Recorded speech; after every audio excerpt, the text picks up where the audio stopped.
यानंतर घेणार आहोत आणखी काही महत्त्वाच्या घडामोडींचा आढावा आजच्या अपडेट्समधून। राष्ट्रवादी काँग्रेस पक्षाचा आज वर्धापन दिन सोहळा पार पडतोय। अजित पवारांच्या निधनानंतरचा पक्षाचा हा पहिलाच वर्धापन दिन आहे।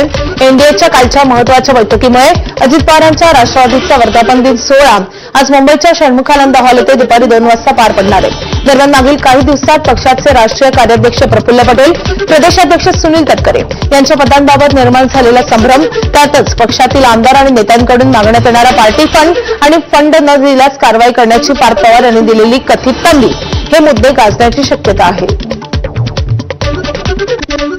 दरम्यान वर्धापन दिनानिमित्त दैनिकांमधून देण्यात आलेल्या जाहिरातींनी या वादात तेल ओतलंय। ज्यांचा वारसा पक्ष सांगतो ते दिवंगत यशवंतराव चव्हाण यांच्यासह इतर महामानवांचे फोटो या जाहिरातींमधून गायब करण्यात आलेत। यावर शरद पवारांच्या राष्ट्रवादीचे आमदार रोहित पवार यांनी थेट हल्लाबोल केलाय। भाजपच्या जवळ जाण्याच्या नादात अजित पवारांच्या राष्ट्रवादीने महामानवांनाच जाहिरातीतून उडवलंय, असा गंभीर आरोप रोहित पवारांनी केलाय।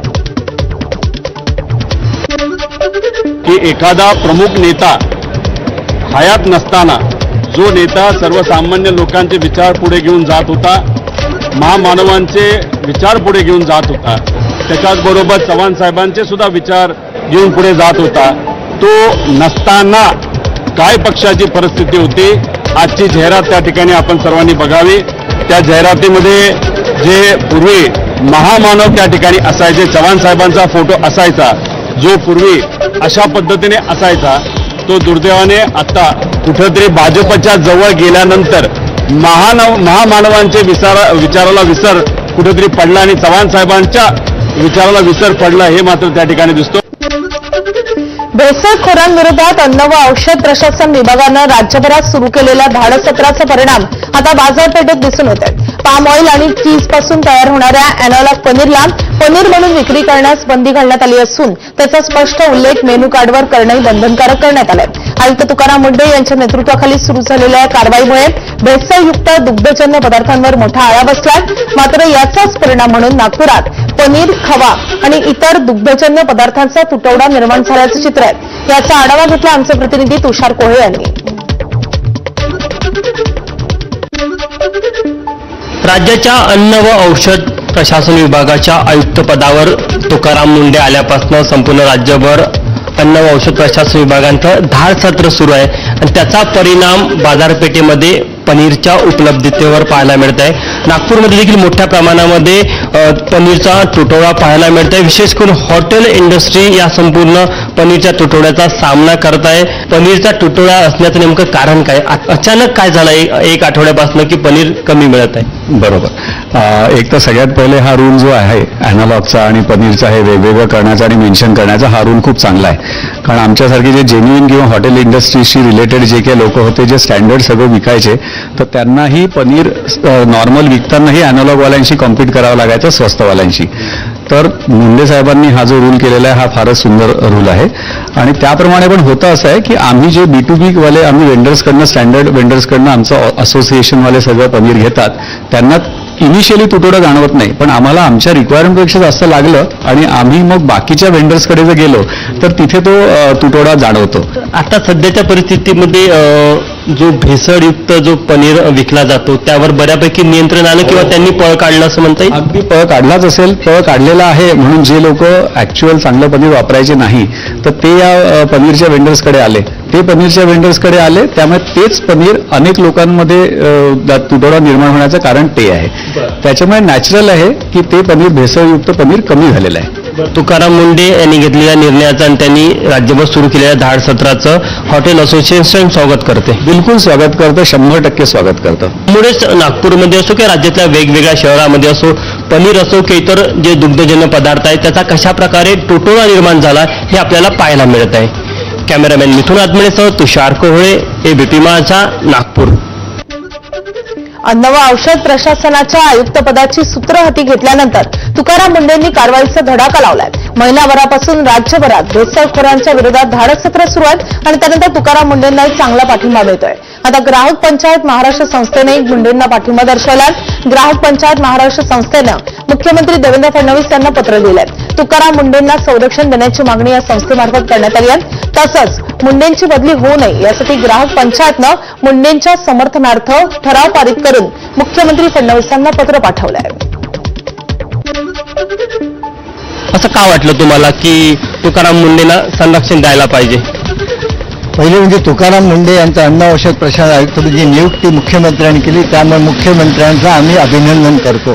परंतु त्यांनी ग्राहकांचं हित, ग्राहकांचं आरोग्य जपण्याचं फार मोठं काम त्यांनी केलेलं आहे. पण हे करत असताना त्याच्या मागे जे काही प्रभावित झालेले आहे, ज्यांना काही नुकसान होते, ही अशा प्रकारची फार मोठी लॉबी त्यांना पुन्हा हटवण्याचा या विभागातून आणि त्यांना दुसरी त्यांची बदली करा अशा प्रयत्न सुरू असल्याची माहिती ग्राहक पण संघटनेला मिळाली असल्यामुळे ग्राहक संघटना त्यांच्याकडे, त्यांच्या आरोग्याकडे किंवा संरक्षणाकडे पूर्णतः समर्थन करीत आहे आणि मुख्यमंत्री त्यांना संरक्षण द्यावं अशी मोठ्या प्रमाणात मागणी करीत आहे. असा ठराव आम्ही पाठवत आहोत. मुंढे साहेबांच्या आगमनामुळे एक प्रशासकीय उत्तम, प्रामाणिक आणि दक्ष अधिकारी आम्हाला मिळालेला आहे. त्यामुळे सर्वसामान्य जनता खुश आहे. कारण की पनीर आणि दुधाचे जे अतिप्रमाणात उत्पादन होत होतं आणि ते मागणीनुसार मिळत होतं त्यावर प्रश्नचिन्ह होतेच. तर मुंढे साहेबांमुळे आता ते दिसत आहे की सगळ्यांनी अॅनालॉग पनीर वगैरे लिहिणं चालू केलेले आहे. पनीरचे प्रकार लोकांना समजायला लागलेले आहे आणि शुद्ध पनीर आम्हाला मिळावं, शुद्ध वस्तू आम्हाला मिळावी, ही जी ग्राहक तीर्थ बिंदू माधव जोशी यांची मागणी होती की वितरणात समानता असावी आणि उत्पादनात त्याचं जे काय आहे वाढ व्हावी. तर हे त्रिसूत्रीवर आम्ही काम करीत असताना आम्ही मुंढे यांचे प्रशंसक आहोत. आम्ही कोणाचेही अंधभक्त नाही. कोणीही अधिकारी जर असं प्रामाणिक कार्य करत असेल तर आम्ही त्याच्या पाठीशी उभे आहोत. कॅमेरामॅन मिथुन आत्मनेसह तुषार कोहळे, एबीपी माझा, नागपूर. अन्न व औषध प्रशासनानं असुरक्षित वातावरणात दुग्धजन्य पदार्थांचं उत्पादन होत असल्याचा ठपका ठेवत वर्ध्यातील गोरस भंडार या संस्थेच्या उत्पादन आणि विक्रीला पुढील आदेशापर्यंत सील केलंय. या कारवाईनंतर दूध संकलन, विक्री बंद आहे आणि त्यामुळे गोपालक, दूध वितरक आणि कर्मचारी अडचणीत सापडलेत. आज कडीला 85 गोपालक विविध गावातून गोरस भंडारमध्ये दूध पुरवतात तर 250 वितरक हे घरोघरी दूध वितरणाचं काम करतात. एफडीएच्या या कारवाईनं थेट त्यांच्या रोजगारावर परिणाम झालाय. दूध विकायचं कुठे आणि घरी ठेवायचं कसं असा पेच आहे. काही गोपालकांनी पालकमंत्री पंकज भोयर यांची भेट घेऊन त्यांची व्यथा मांडली आहे. दोन्ही विभागांशी त्या ठिकाणी संपर्क साधला, समन्वय केला. एक फूड अँड ड्रग्ज विभाग आणि दुसरं आपला डेअरी विभाग यांच्याशी संपर्क साधून शेतकऱ्यांचं, विशेष करून गोपालकांचं दूध वाया गेलं नाही पाहिजे अशा पद्धतीच्या सूचना त्या ठिकाणी देण्यात आलेल्या आहे.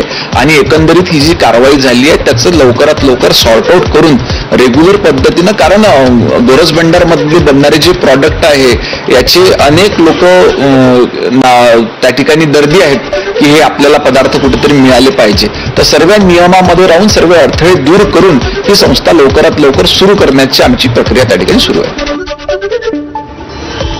आता आणखी एक मोठी बातमी आहे. राज्यातील नागरी सहकारी बँक आणि जिल्हा मध्यवर्ती सहकारी बँकेच्या संचालक मंडळातील सदस्यांसाठी अत्यंत महत्वाची बातमी आहे.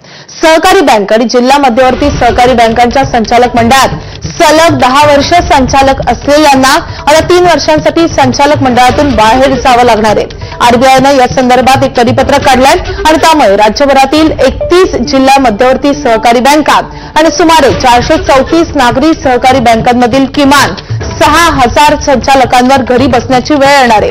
असं असलं तरी 3 वर्षांच्या काळात तो संचालक दुसऱ्या बँकेच्या संचालक मंडळावर निवडून जाऊ शकतो, अशी मुभा मात्र आरबीआयनं दिली आहे. सहकारी बँक क्षेत्रातील काही कुटुंबांची आणि व्यक्तींची मक्तेदारी आणि एकाधिकारशाही तोडण्यासाठी हा नियम लागू केल्याचं बोललं जात आहे.